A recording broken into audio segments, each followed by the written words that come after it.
Assalamualaikum warahmatullahi wabarakatuh. Selamat malam Pak Rido Andi. Perkenalkan, nama saya Muhammad Zidan. Saya dari Fakultas Hukum Universitas Sriwijaya di kelas Bapak L3 Bahasa Indonesia dengan akhiran NIM 177. Oke Bapak, di sini saya Zidan ingin membuat tugas video yang diamanahkan oleh Bapak dengan tema alasan perlunya memahami bahasa Indonesia. Oke Bapak, sebelum Zidan memasuki inti dari pembahasan pada kali ini, saya ingin sedikit bercerita. Pada saat kelas 10, saya pernah mengunjungi dusunnya adiknya om saya yang bertepatan di Komering di desa Pulau Gemantung. Nah, faktanya, fakta yang mengejutkan, kebanyakan anak-anak di desa tersebut tidak bisa berbahasa Indonesia, bahkan susah berbahasa Palembang. Lalu saya ngobrol kan sama ibunya di sana.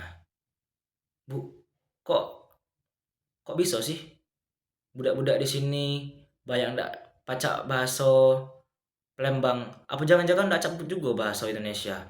Dibalasnya, iya, mereka di sini memang jarang. Mereka lebih sering pakai bahasa daerah. Sehari-hari pakai bahasa daerah tulah. Bahasa Palembang lebih jarang, apalagi bahasa Indonesia. Gue balas lagi kan. Emang pas sekolah tidak pernah diajarkan ya, Bu? Ya, Bi. Ya, yo cak mana diajari. Gurunya banyak pakai bahasa daerah. Nah, itu ya fakta yang sangat mengejutkan di Indonesia.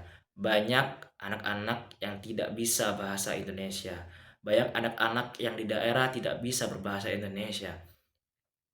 Lalu setelah saya riset, banyak juga daerah-daerah lain yang tidak bisa menggunakan bahasa Indonesia. Banyak. Salah satunya itu ada di Bengkulu.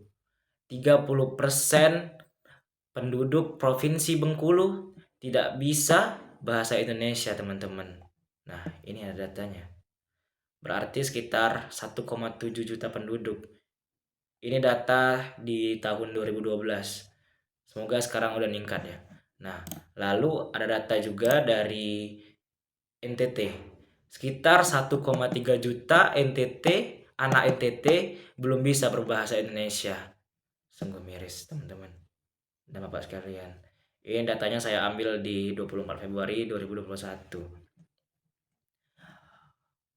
Saya sangat heran. Nah, lalu setelah saya riset, banyak banyak sekali faktor-faktornya.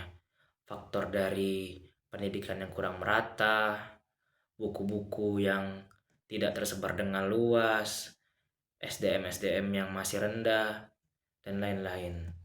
Lalu di sini saya akan membahas apa sih pentingnya mempelajari bahasa Indonesia. Menurut data yang saya kumpulkan juga dari Yayasan Al-Mas'om Bandung, itu banyak sekali manfaat belajar bahasa Indonesia bagi anak-anak di Indonesia. Salah satunya itu melestarikan bahasa nasional. Yang kedua, memudahkan dalam komunikasi. Dan ketiga, menambah wawasan dan pengetahuan. Lalu dapat juga menumbuhkan ide-ide.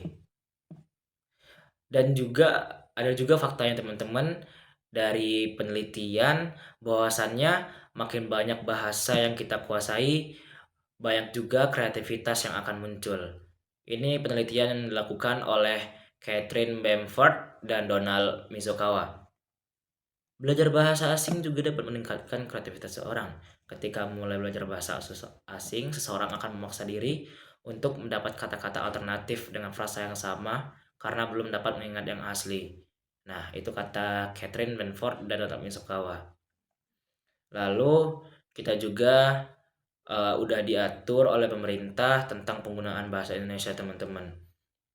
Salah satunya adalah Pasal 31 Undang-Undang Nomor 24 Tahun 2009 tentang bahasa, tentang lambang negara, dan serta lagu kebangsaan menyatakan bahasa Indonesia wajib digunakan dalam nota kesepahaman atau perjanjian yang melibatkan lembaga negara, instansi, pemerintah Republik Indonesia, lembaga swasta Indonesia, atau perserokongan warga negara Indonesia, dan banyak lainnya. Nah, di sini sudah banyak sekali ya teman-teman manfaatnya. Lalu ada juga himbauannya dari pemerintah. Jadi saya harap kita sebagai mahasiswa bisa melestarikan bahasa nasional kita dengan baik agar generasi-generasi ke depan bisa dapat mempelajari bahasa Indonesia secara merata dan bisa memahaminya. Mungkin seperti itu dulu tugas saya video kali ini. Bapak, terima kasih karena telah menyimak. Dan akhiri, wassalamualaikum warahmatullahi wabarakatuh.